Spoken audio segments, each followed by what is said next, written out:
Now, if a library has broadband access to the internet, what role might the library play in providing online training for its patrons?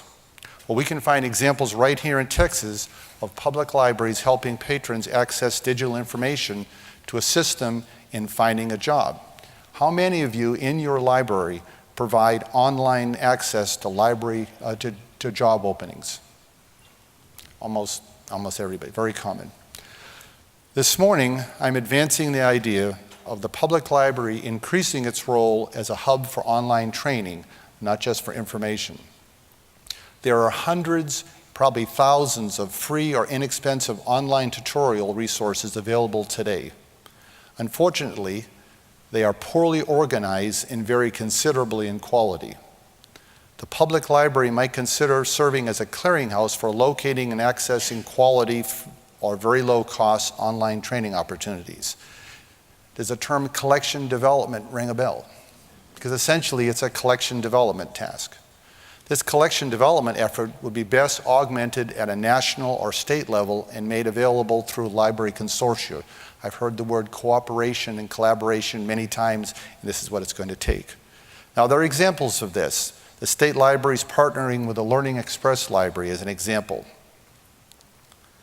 Now, there's another group nearer to your heart, probably, in addition to our patrons that have critical training needs. It is increasingly difficult to allow library staff to travel to training, not only because of the expense, but also because the library simply cannot accommodate the off-desk time when the staff is gone. Bringing trainers to the library can be effective, but this method cannot address the breadth and depth of training needs. Online training can provide opportunities for frontline staff to keep up to date without the expense of travel or a lot of off-desk time. The good news is there's considerable job-related content available online now in library, and they're becoming more available every day.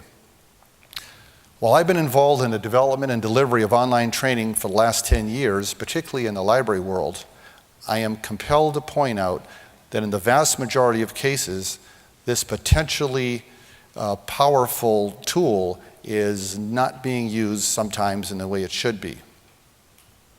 This use of the technology can not only be found in libraries, but across industry and government. Approximately 90% of online training is delivered using what we call the inoculation approach. You know, you're in line and someone gives you a shot. This is done without the library and the library staff having the benefit of any interaction during the training.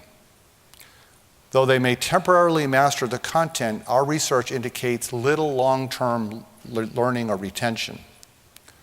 For long-term learning to occur, there needs to be a facilitator, either within the library or within the online class itself. And if you want job performance to change, it appears there needs to be continuous communication over time to keep the learner engaged around the topic. Now, the good news is that Web 2.0 offers a wide spectrum of tools to accomplish this continued engagement at a low cost. In summary, the mission of the public library has not changed in the 21st century. It still serves as a source of information and knowledge to all citizens and can be the primary source for those Americans most at risk. What has changed is that the potential access to lifelong learning through the public library is becoming virtually limitless. This morning, I have briefly discussed several of the many factors that must be in place for public libraries to reach this potential. The online training content must be organized for easy access, and the role of subsidizing the cost of these resources should be explored.